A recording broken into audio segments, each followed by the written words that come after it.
नमस्कार। आप सभी का स्वागत है हमारे YouTube चैनल एक कहानी पर। दोस्तों, आज की कहानी है बीवी तो और आ जाएगी पर माँ और नहीं मिलेगी। आज बेटी घर आई हुई थी। घर में अच्छी खासी चहल पहल थी। बाहर पूरा परिवार एक साथ बैठकर खिलखिला रहा था। हंसी ठहाकों की गूंज अंदर कमरे तक सुनाई दे रही थी।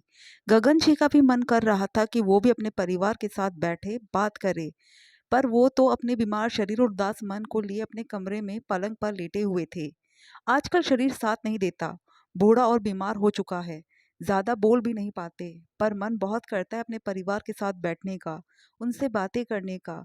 पर ये तो उन्हीं के कर्म थे कि आज पत्नी उनके साथ ना बैठती थी और ना ही ज्यादा बातें करती थी। हालांकि ये बात अलग है कि खाना पीना दवाइयाँ सब कुछ सही समय पर वो जरूर दे जाती थी। जिन लोगों के लिए उस पत्नी को उन्होंने इतना जलील किया, आज उन लोगों में से कोई भी उसके साथ नहीं था। थी तो वही जो जलालत के बावजूद भी इस घर में रह गई, उनके जैसे शख्स के साथ निभा गई, पर खामोशी का आवरण ओढ़े हमेशा चुपचाप सी रहती। जानते थे कि बाहर बच्चे हंस रहे हैं, बोल रहे हैं, और वो उनको हंसते बोलते देखकर सिर्फ मुस्कुराकर चुपचाप उन लोगों को देख रही होगी। आज भी याद है उन्हें, जब सुमन उनकी पत्नी बनकर इस घर में आई थी। कितनी खुश मिजाज थी वो, हमेशा हंसती खिलखिलाती रहती थी। उसका यही स्वभाव तो पसंद आया था उन्हें जब उन्होंने अपने एक रिश्तेदार की शादी में उसे देखा था। बस एक नज़र में ही वो उनकी बेबाक हंसी दिल को भा गई, और इसलिए उन्होंने शादी के लिए हाँ कर दी। पर ये नहीं पता था कि इस हंसी के दुश्मन वो खुद हो जाएंगे। अक्सर अम्मा से डांट भी खा लेती। आखिर बहू का इतना हंसना बोलना उन्हें पसंद नहीं था। और फिर अपनी अम्मा का मन रखने के लिए गगन जी भी सुमन को डांट कर चुप कर देते। लेकिन सुमन भी क्या करती, अपने स्वाभाविक स्वभाव को तो छोड़ नहीं सकती थी। और उसका स्वभाव तो वैसे ही हंसमुख था, तो फिर कुछ देर बाद वापस वैसी ही हो जाती। गगन जी भी मन ही मन मुस्कुरा कर रह जाते, पर अम्मा के सामने खुलकर जाहिर नहीं करते। लेकिन उस दिन जो कुछ हुआ उसके बाद सुमन का वो स्वाभाविक स्वभाव कहाँ गायब हो गया। उसकी कसक आज भी गगन जी के मन में थी। जरा सी हिम्मत नहीं कर पाए अपनी पत्नी के सामने, ये जानते हुए कि उनकी पत्नी सही थी, और पत्नी को ही दबाकर रख दिया। उस दिन छोटी बहन जानकी की सगाई थी। बड़ी बहन आरती भी घर पर आई हुई थी, और कई खास रिश्तेदार घर पे मौजूद थे। सगाई का प्रोग्राम पूरा हो चुका था। सुमन और आरती ने सारा सामान अम्मा के कमरे में रख दिया था। सुमन के मायके वाले अपने घर रवाना हो चुके थे। बाहर सभी खास रिश्तेदार बैठे हुए बातें कर रहे थे। गगन भी उन्हीं के साथ बैठा हुआ था। इधर सुमन रसोई में काम कर रही थी कि अम्मा की जोर जोर से चिल्लाने की आवाज आई। हे भगवान, मैं तो लुट गई, बर्बाद हो गई। कौन बैरी दुश्मन पीछे पड़ा है। अचानक अम्मा की आवाज सुनकर सब लोग अंदर की तरफ भागे। अम्मा अपने कमरे में थी। गगन ने आकर अम्मा से पूछा, क्या हुआ अम्मा, इस तरह रो क्यों रही हो, क्या हो गया। पर अम्मा तो जोर जोर से छाती पीट पीट कर दहाड़े मार कर रो रही थी। चुप होने का नाम ही नहीं ले रही थी। अरे बताओ तो सही, क्या हुआ है। रोना बंद करोगी तो हमें पता चलेगा ना, पीछे से मामा जी ने आकर कहा। मामा जी की बात सुनकर अम्मा रोते हुए बोली, अरे जानकी के ससुराल से आए हुए गहने कहाँ है, मिल नहीं रहे, जरूर चोरी हो गए होंगे। हे भगवान, मैं इसके ससुराल वालों को क्या जवाब दूंगी, मैं तो बर्बाद हो गई। अम्मा रोती रोती बोली। अम्मा के बोलते ही अजीब सी खामोशी घर में छा गई। अरे ध्यान से देख, इन्हीं सामान में कहीं रखा होगा, मामा जी दोबारा बोले। भैया, पूरा सामान ऊपर नीचे करके देख चुकी हूँ, पर गहने नहीं हैं, जरूर चोरी हो गए होंगे। अरे शुभ शुभ बोल, एक बार हमें देखने दे। अम्मा को परे हटाकर मामा जी खुद सामान चेक करने लगे, लेकिन उसमें गहने नहीं थे। फिर कुछ सोचकर मामा जी बोले, अरे गहने को इन सामानों के साथ रखेगा क्या, अलमारी में रख दिए होंगे तुमने, देख जरा। अरे मैंने सामान नहीं रखा, सामान तो आरती और सुमन रख रही थी। हाँ तो आरती और सुमन से पूछ ले, जरूर उन्होंने अलमारी में रख दिए होंगे। मामा जी के समझाने पर अम्मा ने आशा भरी नजरों से आरती की तरफ देखा तो आरती ने कहा, अम्मा मुझे क्या देख रही हो, कोई मैंने थोड़ी ना गहने लिए हैं, अपनी बहू से पूछो, उसी ने कहीं रख दिए होंगे। आरती का जवाब सुनकर सुमन दंग रह गई, क्योंकि गहने की थाली तो आरती ही उठाकर लाई थी, और गहने रखे भी उसी ने ही थे। जीजी ऐसा क्यों बोल रही हो, गहने तो आप ही लेकर आई थी ना। सुमन का ऐसा कहना हुआ कि आरती ने रोना धोना मचा दिया। अब मेरे मायके में ही मुझ पर चोरी का इल्जाम लगेगा, यही दिन देखना बाकी रह गया था। आज मेरे बापू जिंदा होते तो मजाल थी कोई मुझे इतना कह देता। उसे रोता देखकर अम्मा सुमन पर दहाड़ पड़ी। खबरदार जो मेरी बच्ची पर चोरी का इल्ज़ाम लगाया तो तूने ही गहने लिए होंगे। ये तो मेरी बेटी है, इसको तो मैं बचपन से जानती हूँ। अरे जन्म दिया है मैंने इसे, इसमें मेरे संस्कार कूट-कूट कर भरे हैं। तू बाहर से आई है, ज़रूर तूने ही गहने लिए होंगे और तेरे मायके वालों को दे दिए होंगे, तभी तेरे मायके वाले इतनी जल्दी चली गए। बस अम्मा जी, आप मेरे माता-पिता पर चोरी का इल्ज़ाम कैसे लगा सकती हो? मैंने तो गहनों की शक्ल तक नहीं देखी, चुराना तो दूर की बात है। सुमन ने पलटकर जवाब दे दिया। बस फिर क्या था, आरती और अम्मा दोनों ही सुमन पर चढ़ पड़ी, लेकिन इस बार सुमन भी बराबर जवाब दे रही थी। आखिर उस पर चोरी का इल्ज़ाम लगा था, कोई छोटी-मोटी बात थोड़ी ना थी। घर में इतना हंगामा होते देखकर मामा जी ने बीच बचाव किया, लेकिन आरती और अम्मा तो चुप होने का नाम ही नहीं ले रही थी। सच-सच बता, गहने कहाँ पर है? अगर तू नहीं बोलेगी तो तेरे माँ-बाप से जाकर गहने लेंगे हम और वही सबके सामने उनकी इज़्ज़त की मटिया मेल करेंगे। अम्मा जी, मेरे माँ-बाप इज़्ज़तदार लोग हैं, कोई चोर उचक्के नहीं जो आपके घर पर बुलावे पर आएँगे और सामान चोरी करके ले जाएँगे। सुमन ने भी थोड़ी तेज़ आवाज़ में कहा। बस सुमन, तुम मेरी अम्मा से किस तरह से बात कर रही हो? याद रखो तुम इस घर की बहू हो, अपनी आवाज़ को नीचे रखकर बोलो और अगर गहने लिए भी है तो दे दो, कोई तुमसे कुछ नहीं कहेगा। अचानक गगन सुमन पर बिगड़ गया। गगन की इस जवाब से सुमन हक्की-बक्की रह गई। मतलब गगन भी उस पर इल्ज़ाम लगा रहा था। एक लड़की जो ससुराल में अपना घर मान लेती है, आज वह सुमन बिल्कुल अकेली खड़ी थी। पति तब साथ नहीं था। गगन ने जवाब के बाद सुमन की नज़र आरती से टकराई तो मंद-मंद मुस्कुरा रही थी।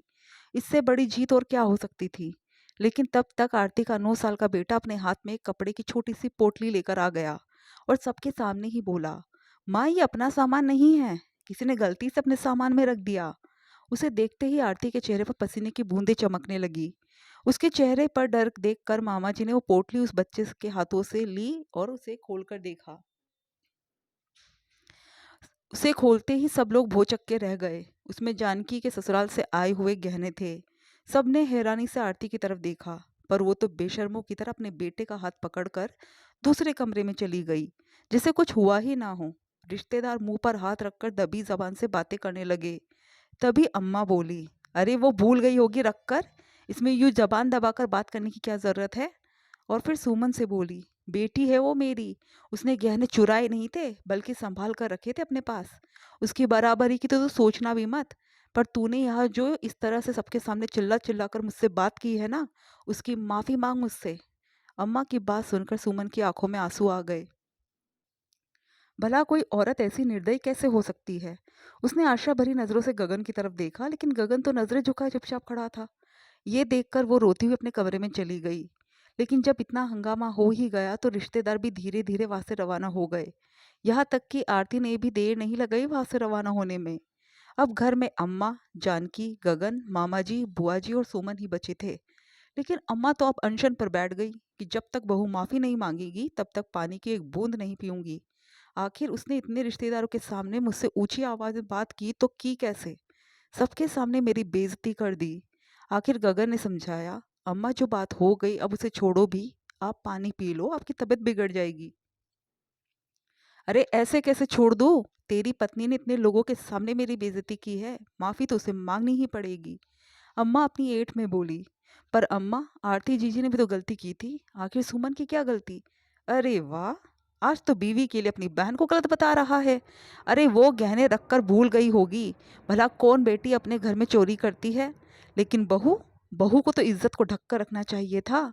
वो भी सबके सामने बेशर्मों की तरह लड़ पड़ी मुझसे। अब तो उसका साथ दे रहा है। इससे तो मैं मर जाती तो ज़्यादा अच्छा होता। पर याद रख, पत्नी तो फिर भी तुझे दोबारा मिल जाएगी, माँ नहीं मिलेगी दोबारा। अम्मा आंसू बहाते हुए बोली। आखिर अपनी माँ को रोता देखकर गगन वहां से उठा और सीधे सुमन के पास कमरे में पहुंच गया और जाकर बोला, सुमन क्या ऐठ में बैठी हो तुम? जाकर अम्मा से माफ़ी मांग लो ना।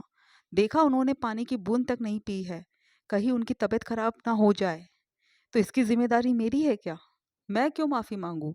चोरी तुम्हारी बहन ने की थी, मैंने थोड़ी ना की थी। मेरे माँ बाप को ताने भी वो लोग मार रहे थे, इल्ज़ाम भी मुझ पर वो लोग लगा रहे थे और माफ़ी भी मैं ही मांगू? तुम्हारी अम्मा पानी नहीं पी रही है तो उसमें मैं कुछ नहीं कर सकती। आखिर उनके गलत के लिए मैं क्यों माफ़ी मांगू?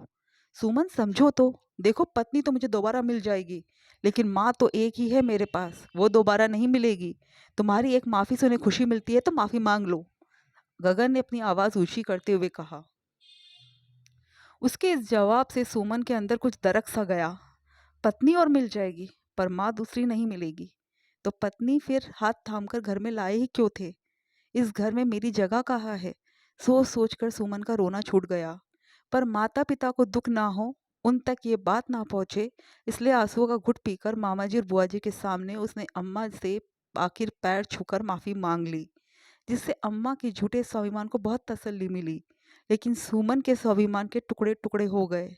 आखिर वो आखिरी दिन था जब सुमन को इतना बोलते हुए किसी ने देखा था। उसके बाद तो वो बिल्कुल खामोश हो गई। अब ना वो ज़्यादा किसी से बोलती थी और ना ही खिलखिलाती थी। हाँ और हूँ में जवाब देकर अपने काम से काम रखती थी। ना किसी से लेना ना किसी को देना। जिसने जो काम कह दिया चुपचाप कर लेना और फिर एक तरफ चुपचाप बैठ जाना। सोचते सोचते गगन जी की आंखों में आंसू आ गए। तभी सुमन अंदर कमरे में आई। हाथ में पानी का गिलास था। वही पास वाली ड्रॉवर में से दवाइयाँ निकाली और गगन जी को देते हुए हाथ आगे बढ़ा दिया। लेकिन गगन जी ने हाथ में दवाई लेने की जगह अपने दोनों हाथ जोड़ दिए और अपनी कपकपाती आवाज़ में कहा, सुमन अब तो माफ़ कर दे मुझको। उनकी आवाज़ सुनकर सुमन ने एक नज़र उनकी तरफ देखा और फिर दवाई हाथ में देते हुए बोली, आपकी दवाई का समय हो गया है। सुमन माफ़ कर दे मुझे। तेरी इतने सालों की खामोशी नासुर बन चुकी है मेरे लिए। अब बर्दाश्त नहीं होता। कोई बात नहीं है जी, माफ़ी क्यों मांगते हो? इस घर में गलतियों के लिए कोई माफ़ी नहीं मांगता, बल्कि बिना गलती के माफ़ी मंगवाई जाती है। सुमन पति हूँ मैं तेरा, तेरी माफ़ी का हकदार हूँ, मुझे माफ़ कर दे। गगन जी ने जोर देते हुए कहा। "हम्म, पत्नी? पत्नी का क्या है? वो तो और मिल जाती है। फिर मुझसे माफ़ी मांगकर क्यों अपना मुंह खराब कर रहे हो?" कहकर सुमन कमरे के बाहर निकल गई। लेकिन गगन जी के पास अब सिवाय पछतावे के और कुछ भी नहीं था। दोस्तों, आपको कहानी कैसी लगी कमेंट करके ज़रूर बताइएगा और हमारे चैनल को प्लीज़ प्लीज़ सब्सक्राइब ज़रूर कीजिएगा। Thank you.